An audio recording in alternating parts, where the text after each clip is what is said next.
If you compare fraud to fashion, fraud is not like fashion. So you get new types of frauds, you get new trends, but the old ones don't go away.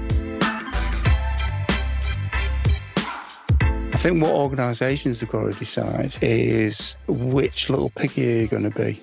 Are you going to be the piggy that lives in the straw house, the piggy that lives in the wooden house, or are you going to actually build your organisation so it's as strong as a brick house? Even though people know about fraud, we have to keep reminding them. We have to keep telling them again. So we've got to make people the strongest link, not the weakest link.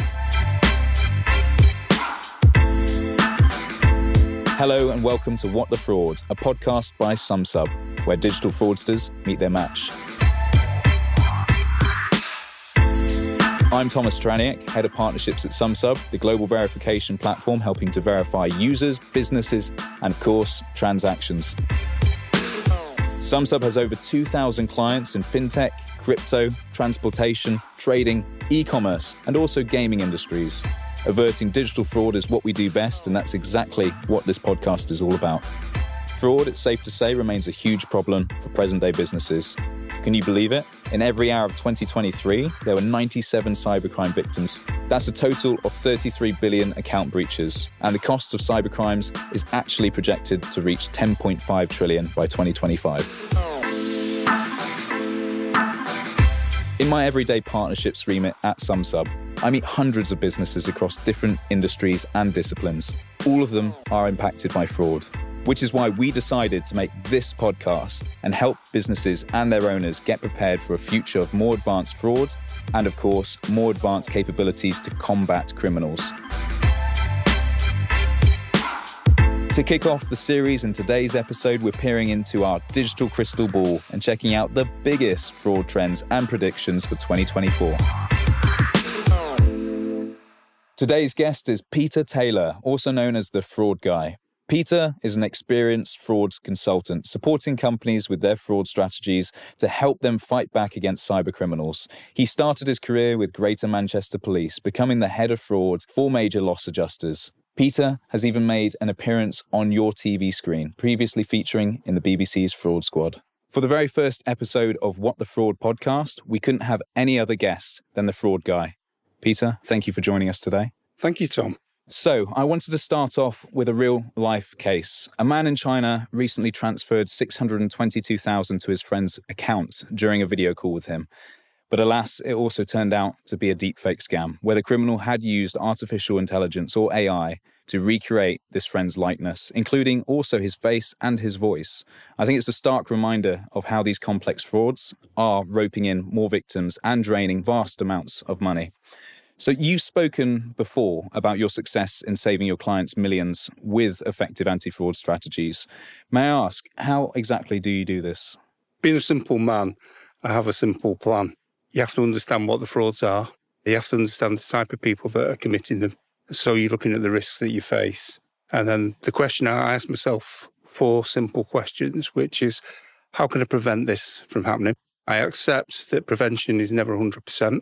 So if the fraud still happens, because some will always get through, how can I detect it? So how can I spot fraud when it's happening in my organisation or my area of responsibility? And then, even then, once I've detected it, what am I going to do with it? So how can I contain fraud? And then it's an ever-continuing circle of prevention, detection, containment and analysis. Over 12 or 13 years, we saved our clients £400 million. We gave them a return on investment of around about £20 for every pound that they spent. So it was a system that worked, it evolved all the time and it improved all the time. In Sumsub's recent identity fraud report, which analysed data from over 2 million sources across 220 countries, we see more sophisticated types of fraud rising. For instance, a 155% global increase in account takeovers and also a 10-fold increase in the number of deepfakes detected worldwide. And that was in 2023. Peter, off the back of that, what do you believe are the top fraud trends, let's say, that you predict for 2024? And what challenges might these pose to businesses, regardless of their size? If you compare fraud to fashion, fraud is not like fashion. So if you imagine sort of the clothes that we wore in the 70s and 80s, you don't wear them now in 2023. But if you imagine, nothing ever went out of fashion. And fraud is like that.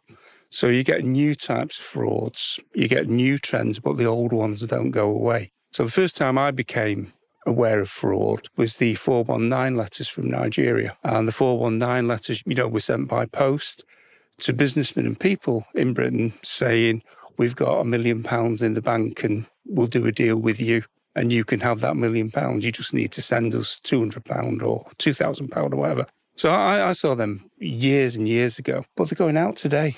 Today, people will still receive 419 letters or 419 emails. So a lot of it doesn't go away. I did make a jokey predictions for 2024, and I said what happened last year is going to happen this year. But there might be a bit more of it. Now, there's actually some truth in that. So things like account takeover, card not present, identity theft, insurance fraud, tax evasion, false tax returns, that will all continue. And most fraud will happen in those areas. And then we've got the new areas emerging that we've got to keep a watch on, some of which will accelerate very fast. Now, in some ways, if you read things that I was writing 6 months ago, you wouldn't have me on as your guest because I was very cynical about the AI deepfakes, because the technology to do the AI deepfakes has been around for 10 years or more. But I think what's happened is that they've thought about how to use them now. The quality of the deepfakes has improved, but they're being used in particular ways. They're being used for false ransoms. I've kidnapped your daughter, or I've been kidnapped. We're seeing this. You mentioned the Chinese case. Those kind of scenarios actually fit perfectly for deepfake. And I think the thing that we've got to remember is it does create that fear, uncertainty and doubt, the thought that we could be imitated. The only thing that limits that is how can you use that to replicate a situation where you give me money as a result of a video call with me. So yeah, it works. I've kidnapped your kid. It works. I'm in trouble, mum. I need money. It's now being included for the business email compromise, which is where one of the C-suite contacts sends an email and says, urgent payment needed, 40,000. It's got to go into this account today and gets paid. And when some of those people have made insurance claims, for example, they've claimed, and I believe some of them, that they've also had a call from that person and they've spoken to them and it sounded like them and it looked like them. So yeah, there are ways it can be used. It is being used, but the old ways are still working. So we're going to see a change. But as I say, what I am convinced of now is that they're finding ways to use it that may not necessarily be the way we would expect. I was doing a fraud review for a company. The finance director, he was telling me about some frauds he dealt with as a finance director. And I said to him, have you had business email compromise? And he said to me, I don't know what that is, Pete. So I explained to him, you get an email from one of the management team or the board and there's an urgent payment got to be made. And he said, but that would never happen here. And then he gave the name of the main man, would never do that. And then one of the admin people said, he would. He's done it twice this week and he's just done it again now. Oh, dear. And they'd paid him, the fraudster, 2 payments. And they were just about to send him another, I think it was about 20 or 30,000. Even though people know about fraud, we have to keep reminding them. We have to keep telling them again. Telling people once or having a training session, that's like washing your hair. You've still got to wash it again next week. So this finance director was as smart on fraud as anybody and probably wouldn't get caught out personally, but it was there happening under his nose and he just wasn't being recognised. Do you anticipate some of these fraudsters' tactics to evolve? I'm predicting that they will continue to use crypto, but not as much. We used to have traditional fraud.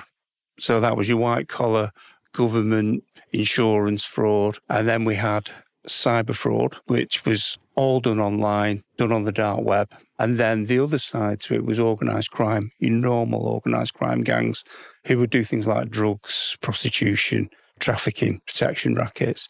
And what's happened is they've all merged a little and they've all learnt from each other. So they've all already started evolving and that evolution will continue. That is my opinion. The organised crime gangs love cash, and I'm now seeing in some of the cybercrime gangs that cash has become king. So you're now getting cyber criminals posing with a table full of cash, which you wouldn't have got 5 or 10 years ago. That's one of the ways that it's evolved. That's interesting. I mean, talking about traditional now to the sort of new era of financial crime, we've seen this in our report where the top 5 industries with the highest percentage of fraud are online media, as well as professional services, healthcare, transportation, and now video gaming as well, which is interesting. I think the list that you've said is accurate and will continue to be accurate. It's anybody whose business is going to be severely disrupted by not having access to the data, and also additionally anybody who will face a reputational risk by having their data compromised. So wherever that's happening in business, then the cyber criminals will attack it. So, Peter, there are also talks that KYC, or Know Your Customer, is becoming outdated. For example, some predict that generative AI could make KYC useless. We can no longer trust our eyes to ascertain, basically, whether content is genuine. What do you think can be the remedy here? For instance, do you see modern liveness checks replacing traditional ID cards, selfies? Yeah, I think things like liveness checks, AI detection, AI can save us, but AI at the moment is the problem. So we've got to rethink KYC. We've got to improve it, but we've also got to use tools that are already available now, you know, in terms of things like liveness checks, whether or not it's a recording, other flaws and other ways that you can pick up whether or not something is AI generated as opposed to original. So I'm sorry, but we've got to actually ramp up the game a little bit. What do you think of the ongoing user checks? Obviously, we've talked about some of the origination process, but do you believe there will become a regular practice around checking in? I think that it's inevitable that the current checks will increase. I think they've got to increase in terms of we've got to really focus on the quality ones, the things that work best in terms of onboarding. I think what organisations have got to decide is which little piggy are you going to be? Are you going to be the piggy that lives in the straw house, the piggy that lives in the wooden house? Or are you going to actually build your organisation so it's as strong as a brick house? I think organisations have got to make their mind up of where they are. But the other one as well is why I think consultants like myself are useful to people, is we work across industries.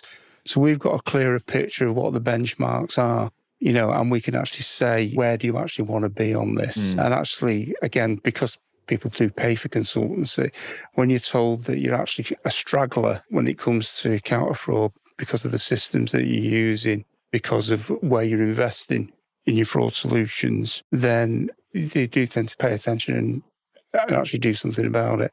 And again, with the UK, we've got the duty to prevent fraud coming in this year, which won't affect a lot of smaller companies, but I think it will actually impact the culture and feed down from the bigger companies.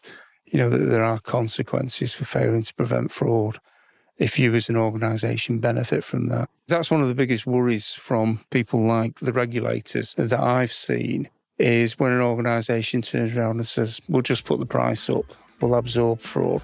Accepting fraud can actually be good for business, but it ain't good for the consumer, is it?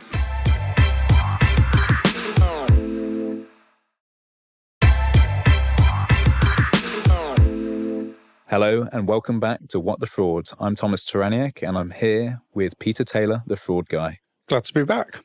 Awareness is also a key weapon in our fights against online fraud, but do you think it's sufficient on its own? Could you shed some light on what extra measures individuals as well as businesses listening here should take to ramp up their digital defences?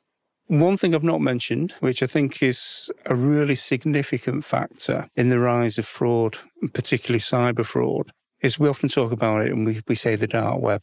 The dark web is a part of the web accessed via Tor. It has no search engines and it's populated by criminals, mainly. Also, Secret Service and the BBC World Service is on the dark web, just as an aside. So it's not all bad stuff. But dark web activity is now all over what we call the bright net. And what I've seen happen since I first got involved around 2016, 2017, is this shadow economy has felt restricted by the dark web. because they want victims and they want recruits. So they come out from the dark web now, and they're on Telegram, they're on Facebook, they're on Twitter, they're on LinkedIn. They use coded expressions. The criminals all know what they are. It's become a plague, and it has been one of the big catalysts for the rise in fraud. What's also happened, though, is in terms of the more sophisticated end of fraud, the people that are using AI, people like Genesis Markets, they were selling cookies that just overrode the login and password system. They convinced the system that you've already passed all the checks and you can do whatever you want. One of the other things that they did and did well is plug and play fraud. You can even buy a laptop with the ransomware and all the victims all installed and then send it. And know of American students that have been buying them as a way of financing their education. It is now very much, as I say, accessible to people with limited technical knowledge. There were many cases where simple details from social media were used to create a completely false identity, leading to significant financial fraud. As we live more online, how are we opening the doors to synthetic identity thieves? Most people that come on my training courses delete Facebook for a start. I think it is a matter of how do you use social media, and people need to think about it. But we are facing apathy and habit, and I think that has got to change. And the rise in synthetic identities, particularly, might be a stimulus to that. But I certainly take the view, what am I using social media for? I'm a fraud investigator, but I'm a consultant, so I need business, I need to market. What I do is I hide in plain sight, but I take other precautions to make sure that I'm safe. There are certain things that I've seen changes. For example, if you looked at, say, a big law firm, a lot of them will have 30 partners. They'll give you their name, their mobile phone number, their email address. And that email address sometimes will not be the company's website. It'll be a Gmail or worse. They'll have a photograph of them. And that photograph will be perfect for a passport, a driving license. So I'm seeing a lot less of that now, but I am still seeing it, where you've got to actually think what you put out on media, how can it be used? And there are things like I try and avoid profile pics that could be used as passport photographs or as driving license photographs. So it's actually thinking about how you use your social media and actually having, some kind of guidelines and being conscious of what you do. I think the other thing, though, is the double whammy fraud. And this is where it gets difficult. So I've always been from the school where if you're trying to sort something out, you never do one thing, you do two. Like a pincer movement on a problem. So when you do something to try and stop fraud, something else will happen. So you might be dealing with the initial problem, but you might be creating another problem. So one of the difficulties now is we're creating for authorised push payment, we're creating a system whereby the receiving bank and the sending bank in the UK have got to compensate the customer. So we're now going to get people putting in false claims for authorised push payment. No good deed ever goes unpunished. So we've got to be thinking about that. And I know the banks are. There's some quite sophisticated people there. So, we've got to try and stop authorised push payment fraud. Now we've got to compensate, but we've also got to think about false claims. So that needs to be in there. And I remember years ago, about 2 or 3 years ago on a ransomware webinar, and I said, well, what if somebody does it themselves? So the IT guy and one of the directors get together and put the ransomware in, so they're actually involved in it, because they don't own the company. They're just wage slaves like everybody else, and now they're going to get 4 million. And somebody said, that'll never happen. Well, there's a guy been convicted. He was the head of IT, and he was on the ransomware team. It was him, that was doing it. So you've got to double think and get ahead of the game. That might sound like you're complicating things, but if I can use a football analogy, if you actually go a little bit further than you actually have to, you've got more chance of doing a good job on the main problem.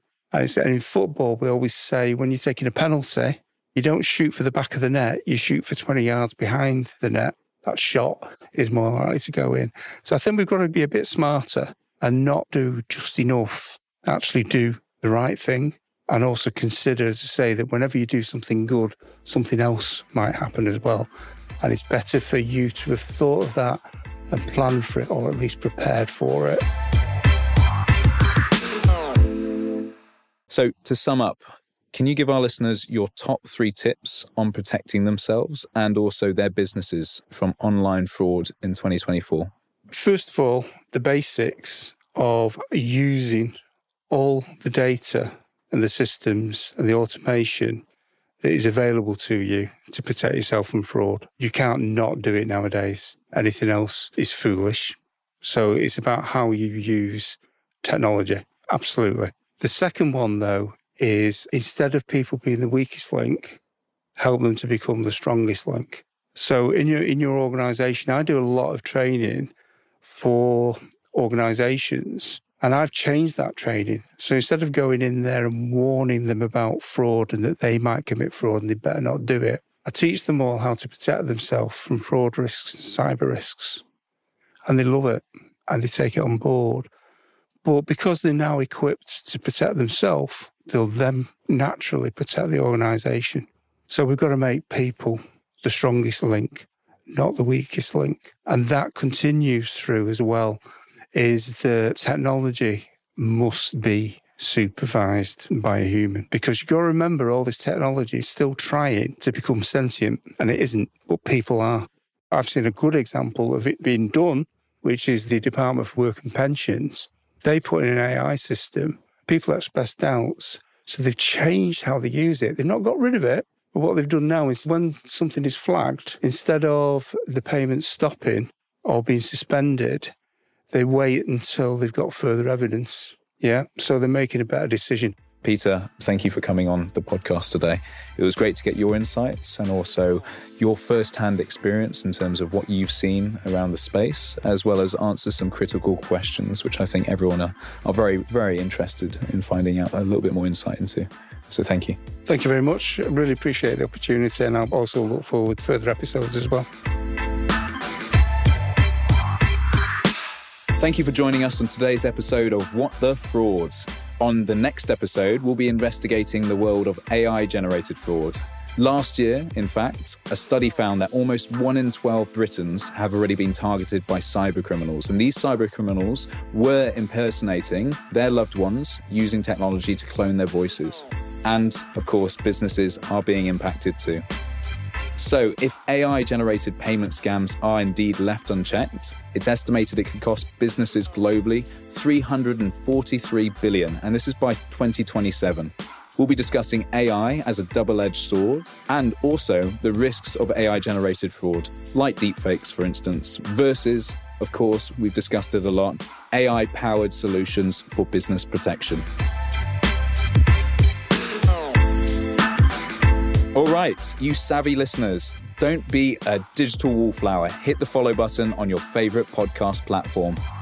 And if this episode rocked your cyber world, drop a review. It will help those poor souls out there trying to dodge the digital tricksters.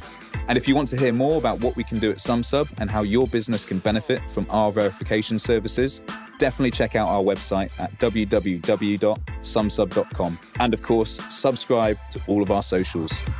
What the Fraud is a Listen production. The producers are Coen and Aidan Judd, and the executive producer is Kellie Redmond. Stay safe and see you on the next one.